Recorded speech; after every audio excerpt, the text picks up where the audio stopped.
Well, good afternoon, Father's House Church. Happy Monday. We are here with another episode of Beyond the Message. I am your host, Gordon, and I'm joined today by Jenny. Woohoo! And Jordan. Welcome to the show. So excited to have you both here. Excited to get into the message from this Sunday. Pastor Pierre continuing the series, Emmanuel Labor, talking about cultivating not just relationships with others, but our relationship with God and how our work plays into that, and very excited to kick it off. But first, just Jordan, welcome to the show again. Thank you. If you want to, it's been a while. You were. I don't even know. Well, it's on the YouTube now. But you joined one of the very early episodes. Mm-hmm. So just in case people don't know you, do you want to just tell us what you do at the church here? And first, I love how he said it's on the YouTube. Gordon, we don't need the. It's on YouTube. This is how I start out. But no, I am Jordan. I am part-time at TFH.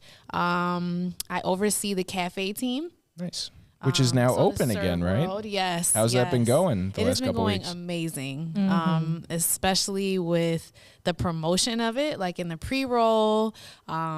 And they did that weekly update. Shout out to Cam, one of the leaders. So it's serving. It's still serving. It's another capacity of serving. I'm thankful for it. Nice. And yeah.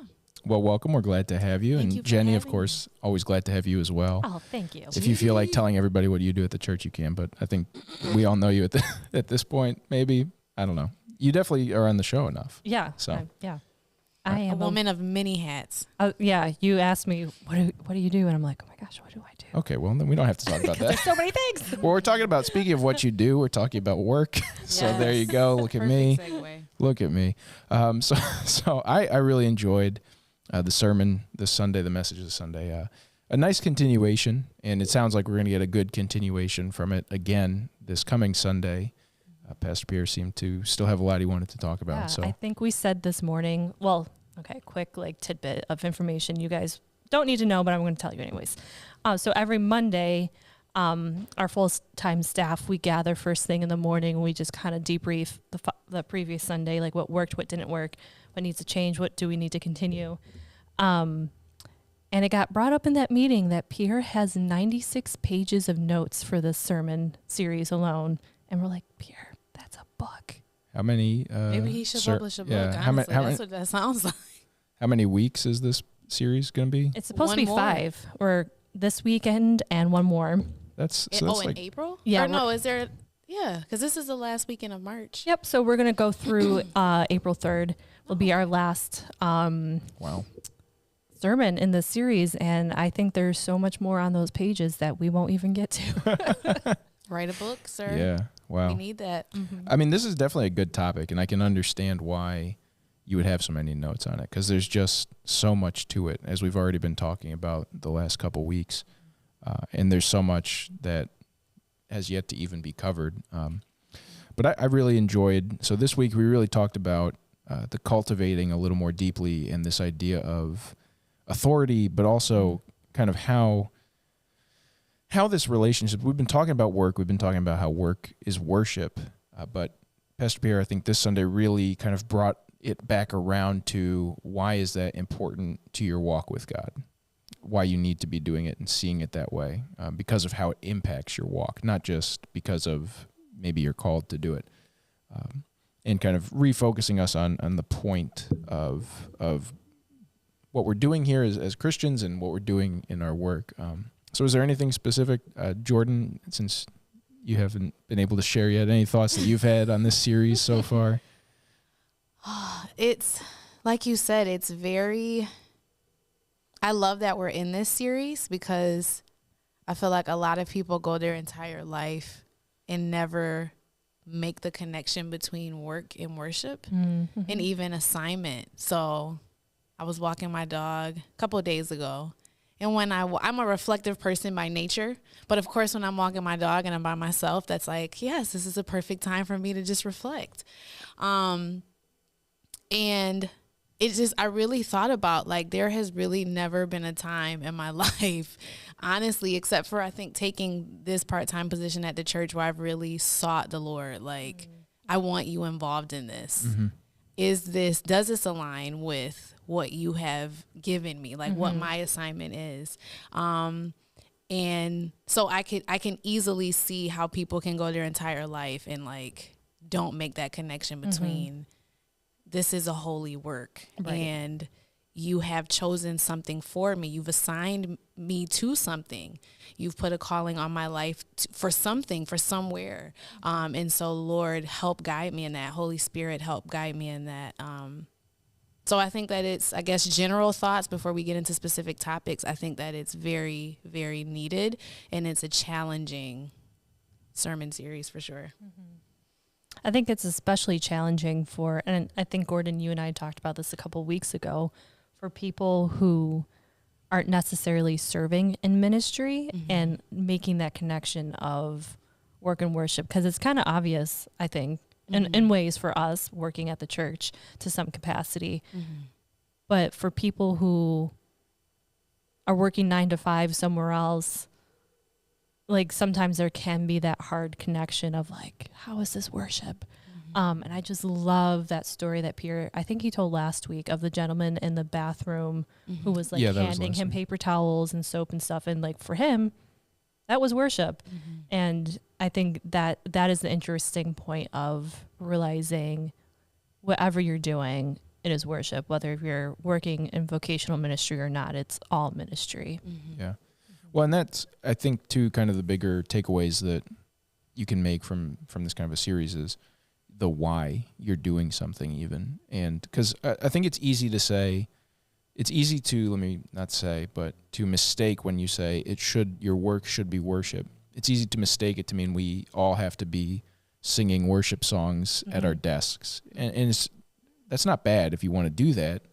But really what that means is when you say I'm going to work, if you're doing it because I need money or I need to get out of my house for a couple hours or whatever, that's where that disconnect comes. And I think it's important to reflect on that. And, Pastor Pierre was talking about that in his message and Jordan, I'm glad you mentioned assignment, because that idea that you might have even asked for the position you're in, and now that you're in it, you don't like it. And you think like, what am I doing here? But forgetting why you're doing it. You're not doing it for yourself. You're not doing it for your coworkers. You're not even doing it for your family. You're doing it for God. And all those other things just kind of come with it. Right. And that's a tough thing, I think, to gain that perspective, especially because jobs are, for most of us, I'll say for all of us, right? Jobs are, we do them to get money, usually. Obviously, anyway. And so money, of course, is such and I feel like Pastor Pierre talked about this Sunday, but it might have been a different Sunday. But just how easy money specifically can corrupt us and take away from what we're trying to do. So yeah, do you guys have any kind of thoughts on that, on how do you sort of reframe? How do you get out of that? Jordan, maybe if you don't have to. Keep tossing. I'm going to keep tossing. Gordon. You got to, we're throwing you in the deep end. You got to, all right, Jenny first. Jenny first. Yes, no, Jenny first. How do you kind of transition that mindset? How did you, catch yourself in the, I was only going to throw it to you, Jordan, because you were kind of already talking about it, but it's okay. We'll go to Jenny. Getting out of that mindset and really saying and truly believing, like, I am doing this for God. I am doing this for him, not for any of the other reasons that I could so easily say are why I'm doing it. Yeah, I think, gosh, that is such a tough question, because there are those days when you're like, where you feel like you're just going through the motions of what your job requires, and you can easily lose sight of what the bigger picture is. And sometimes those moments are a day, sometimes they're several weeks, several months, several years. And first of all, I want to say, if you're in that spot of like trying to figure out, is this where I'm supposed to be or not? Like that is a perfectly okay place to be. That doesn't mean you're in the wrong location. It doesn't mean you're in the right location. It's an okay place to be having that struggle and asking those questions.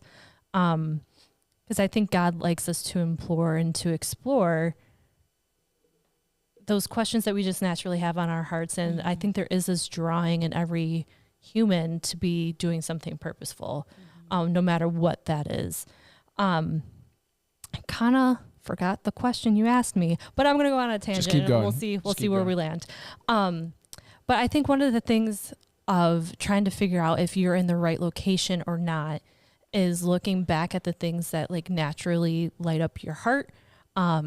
If I'm going to throw out some churchy language there, but if you've ever taken like a spiritual gifts assessment and you know like the things that you're good at, maybe exploring some of those options if it's possible to have those things as a job. So I found for me in my job, I love talking to people. Jordan knows this. The moment she comes in on whatever day she's in, I'm just like, blah, blah, blah, blah, blah, blah, blah, blah, blah.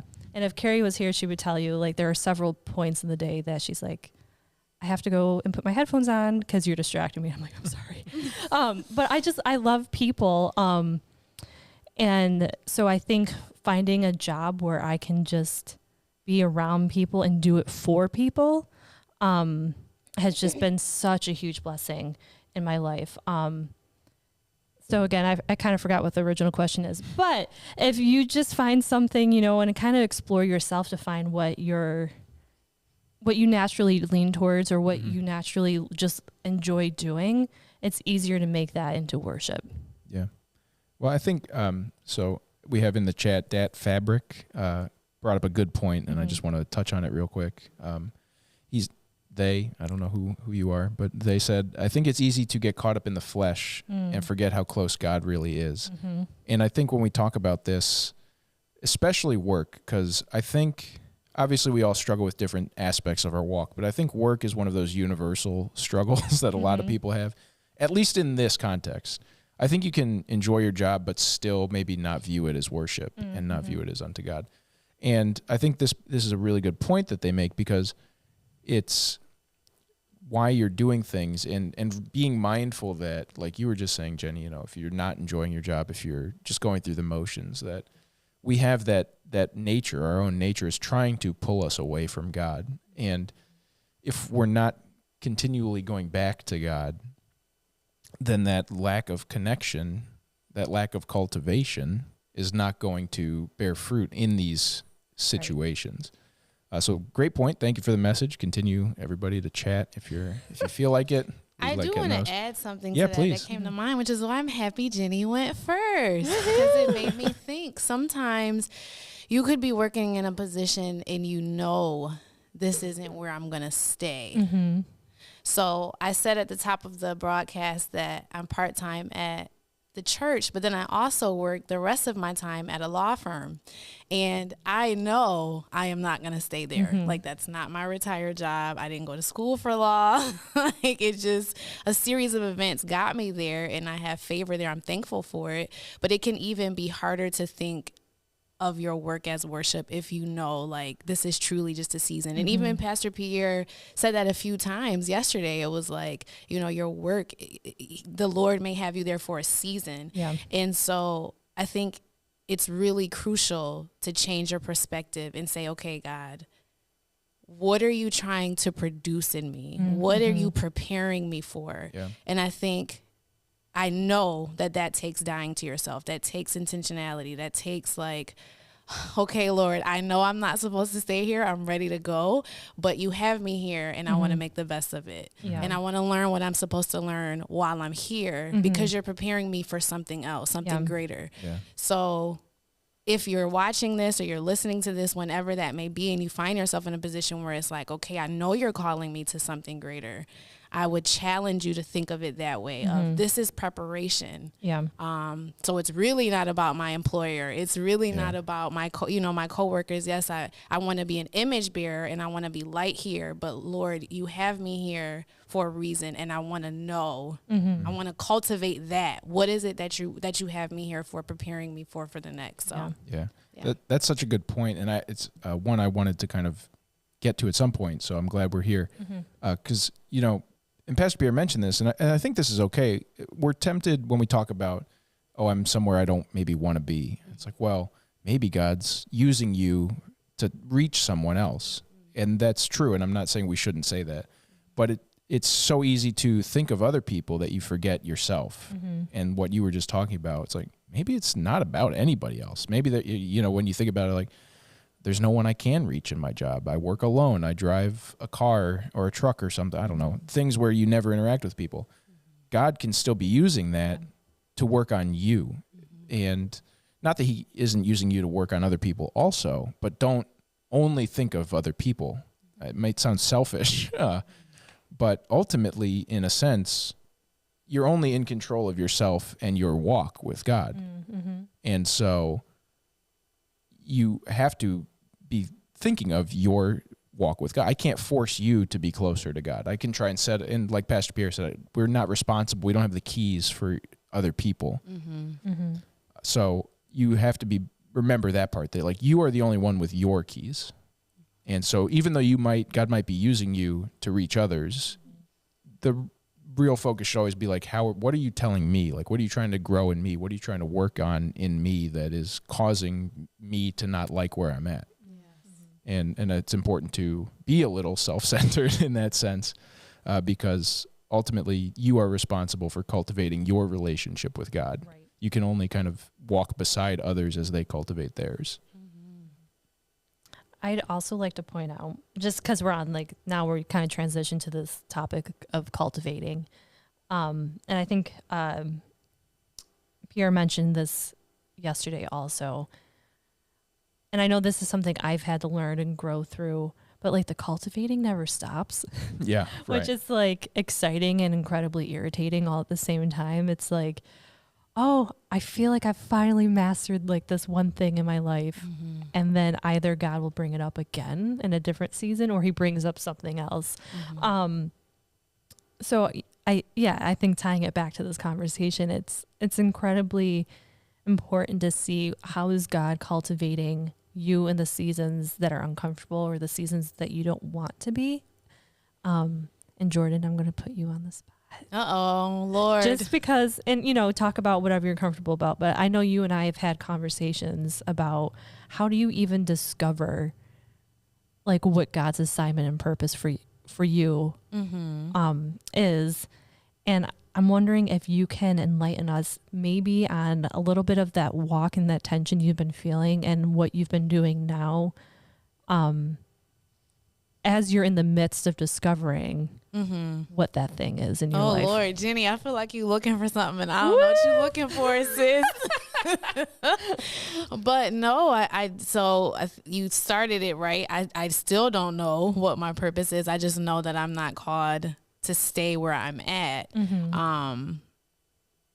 And so what is the question? How am I reframe it for me, Jenny? Yeah, like how are you, as you haven't discovered what you feel like that thing is in your life. Yes. How are you navigating the in-between? Certainly what I just mentioned I want to have the right attitude. Like, perspective is everything. Like, not just in work, like just in life. You know, the Bible talks a lot about renewing our mind. And so I have to be intentional of, you know, just what I said before, Lord, what are you showing me here? I don't want to miss it. I don't want to prolong this season longer than it needs to be. So being very intentional in that, having conversations with people, being in prayer. You mentioned the gift assessment or spiritual gift. I've done that. And so I do have an idea of some of my strengths, and definitely through serving at the church and meeting people, I can kind of see areas where it's like, I don't have to, this isn't hard necessarily for me, if that makes sense. Like there's just certain things that we have gifts for. Yeah. So it comes naturally to us, if you will. So I have to, you know, having that awareness of those things, having a community like you, like Carrie, and some of the other pastors at the church where I can communicate with you guys and you see those things. And so, you know, even going back to cultivating, Pastor Pierre talked about how we are called to cultivate things in others as well. And I definitely have that with my community. That's huge, because it can be something that's blind to me, but you guys see something that comes naturally and you call it out. So I think those are, hopefully that answers your question. I think those are some of the avenues that I'm utilizing as I'm trying to figure out, okay, God, what could I be shifting towards? Right. What am I going to be transitioning to? But still, none of that replaces my own intimacy with God, my own praying to him, my own seeking his face and waiting, not just jumping. And I feel like I'm rambling. I'm sorry, we can move on, but not just jumping and applying to every job. But it's like for the first time in my life, I'm like, okay, God, like, should I apply to this job? You know what I mean? Like, it's just being confronted with my work is worship. So I want to be where you call me so that I can do what it is that, you know what I mean? Right. And taking that moment to say, okay, so I'm not going to just apply to 50 jobs. Like, I'm really going to seek you and wait. Right. And see, like, okay, God, what is, you know what I don't know. Right. I'm rambling. No, I think you're saying a lot of good stuff, and I think too, you know, the other thought of that, because Jenny, just to go back to the question that you asked, which is, you know, what do you want to be doing?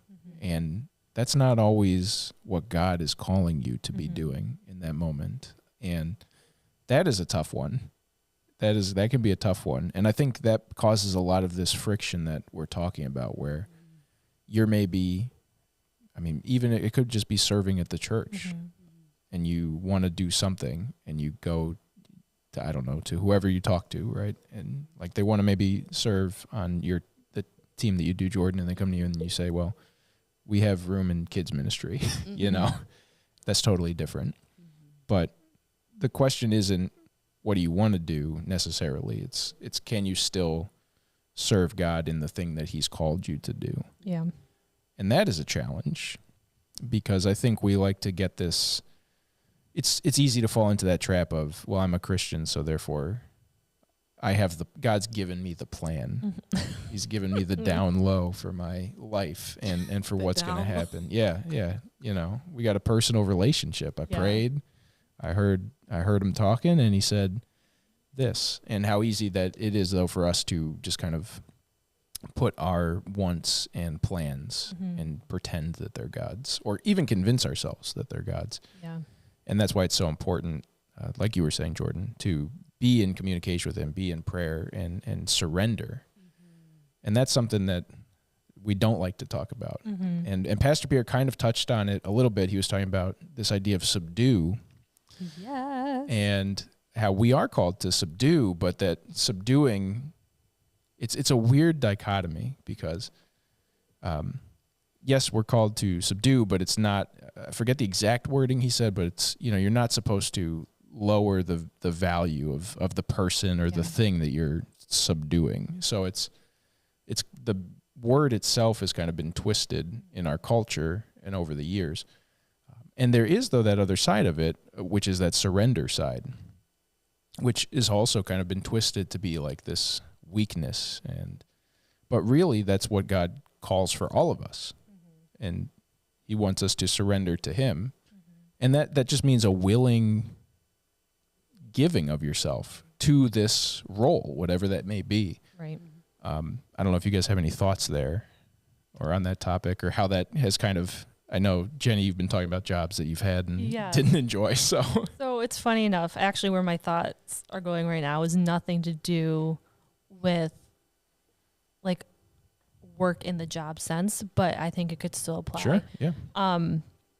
And it's more around like the concept of marriage, which not married, never been married, so I can't like fully speak into that, but I can talk through like a dating perspective. And it's been interesting over like the past couple of years as you're like getting to know people and like, could this person work? Could this person not work? Whatever. It's been interesting with being my experience of being a pastor. A lot of times when that gets brought up in conversation, and I try to be like forthright with like, this is what I do. A lot of times the verse of, I think it's from 2 Timothy, but of like how men will rule over their husbands and wives, you will submit to your husbands. Like that verse kind of gets thrown back in my face, and it's like, how can you be a pastor and a woman at the same time? And it's like, because God asked me to. Like, it's not, there is actually nothing in the Bible that says women cannot be in ministry. Like, and that's a whole nother tangent. But like some of the things I've had to wrestle within my own self is like, should I be submitting to hypothetically like this future partner I'm going to be having someday? And does that mean I have to lessen a part of myself in order to be in that dynamic? And what I've had to really come to the conclusion of is like, no, like this is what God has called me to do. And I'm going to still walk with authority in this vein. But when the right person comes along, like I'm still going to submit, but it's not going to be out of pressure, and it's not going to be out of like, this is why, or you should, but it's going to be out of like love and respect for that person. And I think a lot of times like the word submit and subdue gets taken so out of context. I think we have twisted it to be, I am the person who is asking you to submit, so therefore I can ask you to do anything I want you to. Which that actually isn't submission, that's control and manipulation. And so I think we have to really wrestle for ourselves, like what are we willing to submit or subdue to? Because there are things within ourselves that it's like, oh, that's a little fleshy, like we do need to submit that.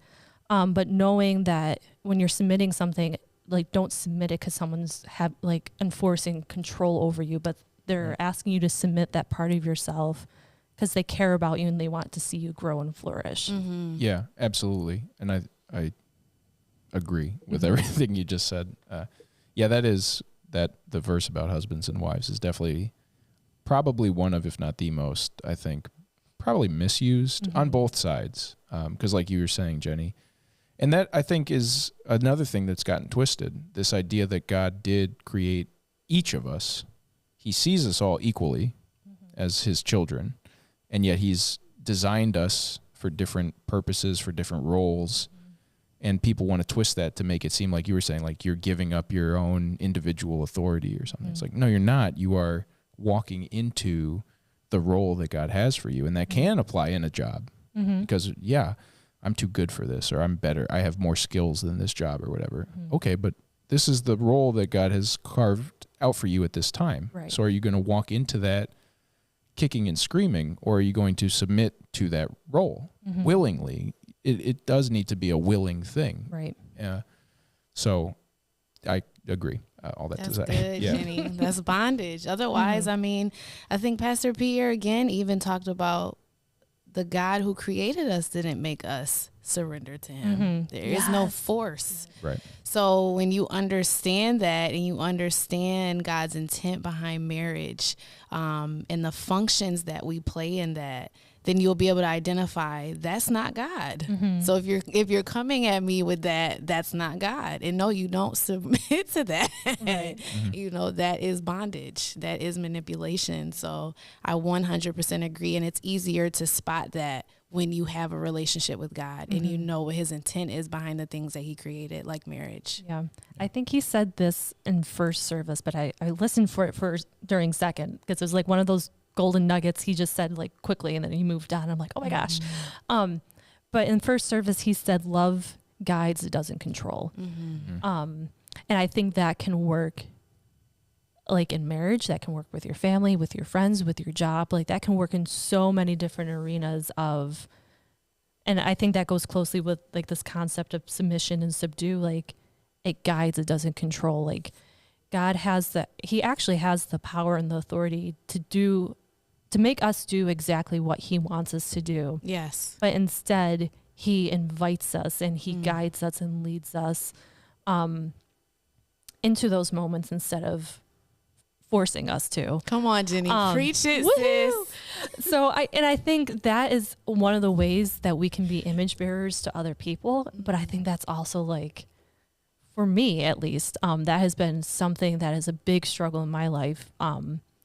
Because you can easily see someone who's broken or hurting and you're like, if you just do this, like if you do A, B, C, then X, Y, Z will be better. Yes. But people actually have to go on the journey of being invited into whatever God is doing in that season in their life.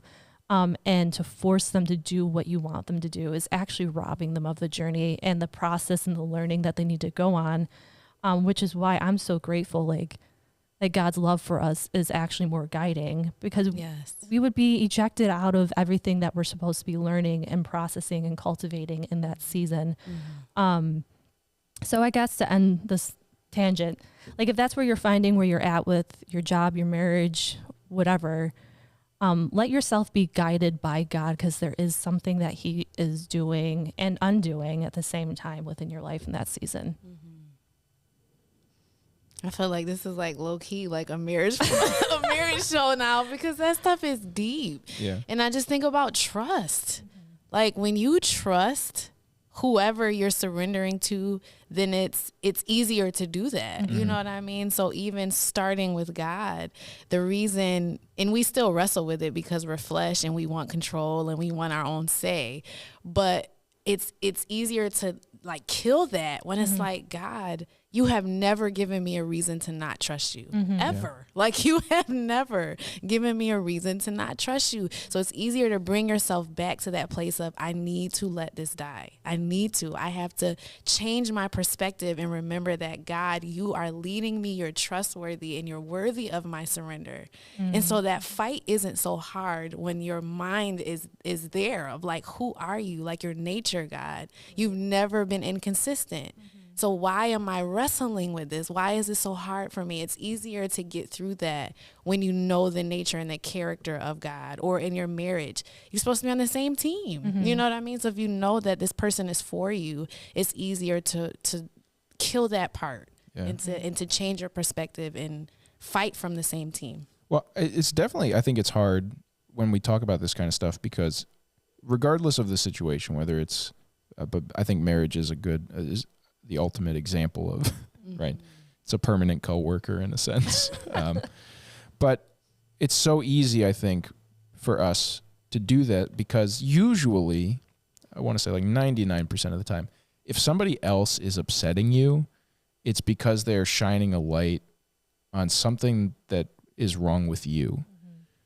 I can only speak from the husband side of things, but you know, and it's like, yeah, of course there's times where I'm just like, I want to go to my wife, just be like, please do this, you know, like just, if we could only just do things. And I'm certain, and of course there's a ton of times when she's like, no, you need to do this. Right. Right. But that's natural, because you, whatever the situation, you're just trying to get something done, or, you know, the baby's crying or whatever, but that's never the solution. Like, even if it worked, even if I was like, just do this, and she did, that wouldn't fix anything, because it's something wrong in me that's not, like you were just saying, going to God and being like, why am I responding this way?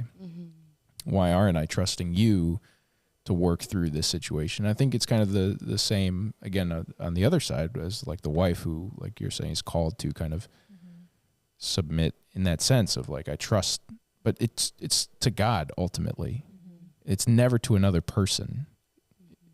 It is, but it isn't, because you're saying, God, I trust you, that you are guiding him and us, and we are one. Yeah. And so I trust you. Don't trust him, because, right, we're all failed people. We're all going to make mistakes. So I think that's a great point, that it always comes back to God. And you can do that in work as well. Like, trust him and let him direct your path and kind of guide those steps. So this has been a good discussion so far. I'm really enjoying it. Yeah. And I would like to just make a little disclaimer real quick of, I think we have to also be careful. Like when we think about work, we're not just thinking about like our 9 to 5. Like, right. Like work can be our marriage. It can be our family life. It can be our relationship with our friends. It can be grocery shopping when you would really rather not. So if like there's anyone out there who's listening and they're like, well, maybe you don't have a job, or you're in between jobs, or like whatever that might look like, there's still ways for you to worship and glorify God in other areas of your life as well. Whether if it's in contingent with your 9 to 5 or if it's separated. Yeah. Yeah, absolutely. I think that's a key point to make. I know we talked about it, I think it was last week, I'm forgetting their name in the chat, but they were talking about being retired, but still how they see the things that they do as work unto God. So that's a very good point. Thank you for bringing that up, Jenny. Yeah. So either of you two have any other places from the sermon, things, topics that you kind of felt drawn to discuss? Just throwing it out there. You go. Yes. Yes, please. So actually, I think Pierre brought this up towards the beginning,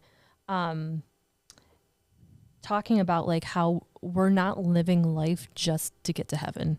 Like, Yeah. yes, that is the ultimate like end goal that lasts for eternity after that. But like, what are we doing with our life now to bring worship and glorify him? And like, how are we enjoying life? I think sometimes we're so focused on like this end goal that we forget to enjoy like the beauty that's around us, and like God created it for us to enjoy. So I just thought that would be something a little fun to discuss. I don't know if anyone else has thoughts on that. Oh, I mean, I have a ton of thoughts on that. Take us away. Well, because this always kind of battles with, I know we talked about Ecclesiastes last week. Yes. But there is always that constant tug, right? It's so easy to get caught up in the world and be like, this is so pointless. Why don't we just commit our lives to God and just get pulled right up to heaven? Just smite me now, right? Right. Like, but Rapture us, Lord. I always think of Bruce Almighty when I hear the word smite. Oh. Smite me, O mighty smiter. So anyways, that's fine. side tangent. But that does, like you just said, it totally loses the point of our walk. And I wish I could remember. Carrie said it last week that, like, I forget what she said, but it, essentially faith or renewal happens in an instant, but becoming like him. yeah, it happens. It's over It's time. gradual, yeah. And it is so important that you're changed immediately, but as you keep getting closer to God, like you're just saying, I've kind of noticed that myself just these past couple months even.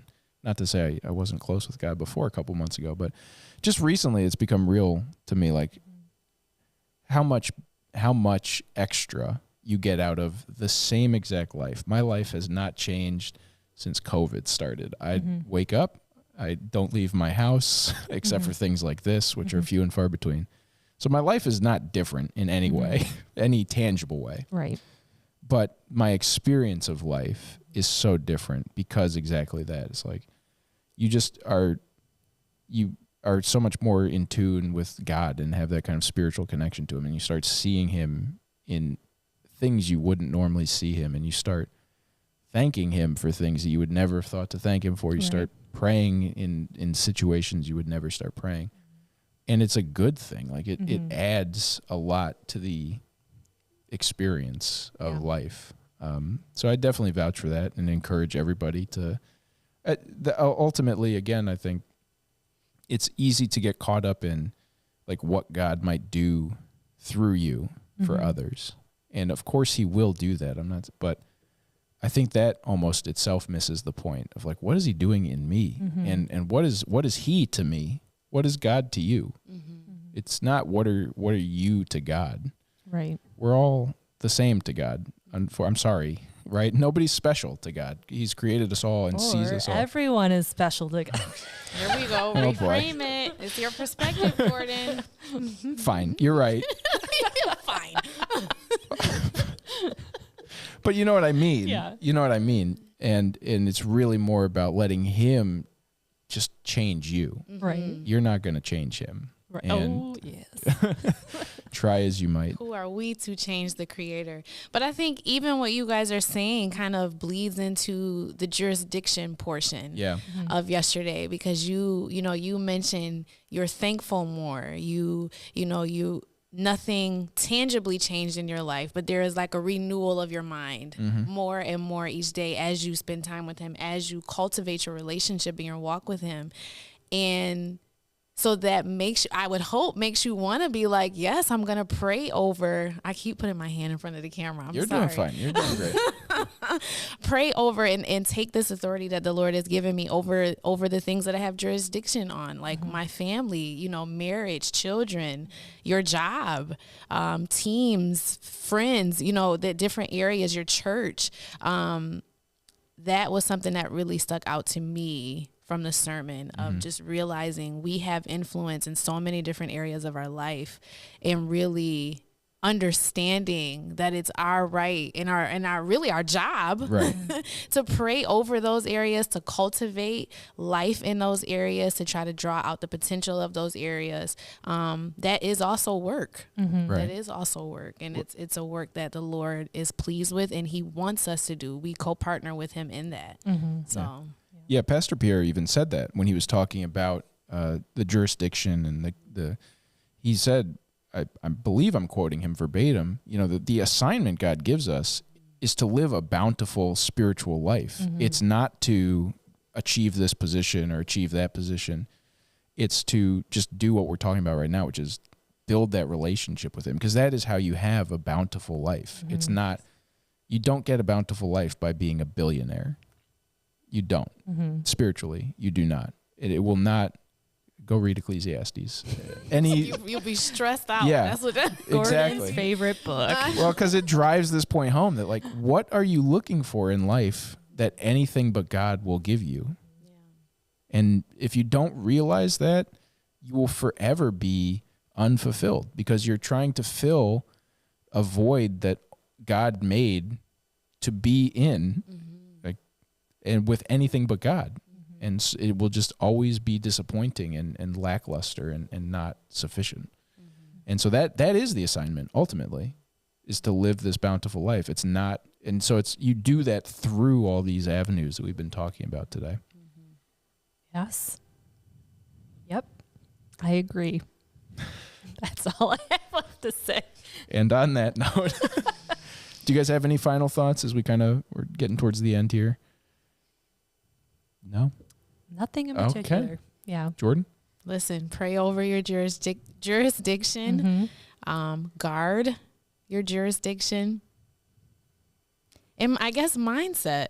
I mean, there is a dissonance. Going back to how he started the message, there is, as long as we're on this earth, this fallen world, there will always be a dissonance between what the Lord assigns us to and culture, and us being, constantly bombarded by what culture and society wants us to do.